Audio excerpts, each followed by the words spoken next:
visionnaire. C'est lui qui a créé le système Al-Waqf. Le système Al-Waqf, ça veut dire qu'on laisse une partie de la richesse de la nation qui est consacrée pour les générations suivantes.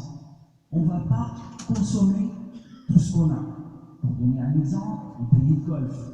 Il ne faut pas dépenser trop, il ne faut pas gaspiller cette richesse qu'Allah nous a donnée, mais il faut laisser pour les générations suivantes, qui un jour peut-être vont venir et il n'y aura plus de pétrole, ou il n'y aura plus de richesse. Donc c'est énorme. Quand l'Irak a été conquis et une grande surface de terre appartenait à l'État de l'islam, la règle à l'époque, c'est que cette terre a été divisée, donnée aux seigneurs de guerre qui ont conquis la terre, qui ont fait le djihad, comme Surat Al-Anfal le dit. Mais Omar, il s'est opposé catégoriquement à ça. L'objectif, c'est qu'il a compris que la justice est un motif. Allah subhanahu wa ta'ala veut que l'argent, que la richesse soit distribuée avec égalité entre la génération, sa génération et les générations suivantes. Ça veut dire qu'il a lutté contre le système féodal. Ceux qui connaissent l'histoire, même de l'Europe, où il y avait des seigneurs, des princes, et chaque prince, il possédait un grand terrain, et il exploitait ça, et il esclavait, il rendait les habitants de ce terrain comme des esclaves qui travaillaient sans rien toucher. Sayyidina Omar, il a lutté contre ça. Comment il a fait? Il a pris deux textes de Coran. Un texte qui est dans Surat Al-Hashr, ayat numéro 6. Allah nous dit, quand il a parlé de la richesse,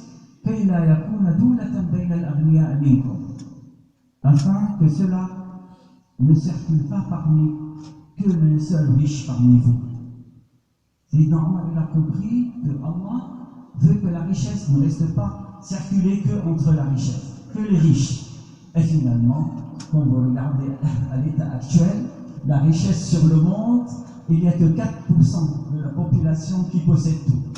Qui possède les banques, qui possède les assurances, qui possède finalement la trésorerie de l'humanité. Et le reste de l'humanité, il cherche juste le minimum pour la subvention pour survivre. Deuxième ayat que Sayyidina Omar a compris, c'est que Allah nous dit dans le Coran à ceux qui sont venus après eux en disant Seigneur, pardonne-nous ainsi qu'à nos frères qui nous ont précédés. Il a dit comment une génération va pardonner, va faire dua pour une génération qui l'a précédée si cette génération ne laisse pas un minimum de richesse pour les générations futures. Ça, c'est le système de Al-Waqf. C'est la justice. C'est le fait de distribuer la richesse avec beaucoup de justice et beaucoup d'égalité entre les musulmans. Vous êtes d'accord que c'est un homme visionnaire. Ce n'est pas un homme simple.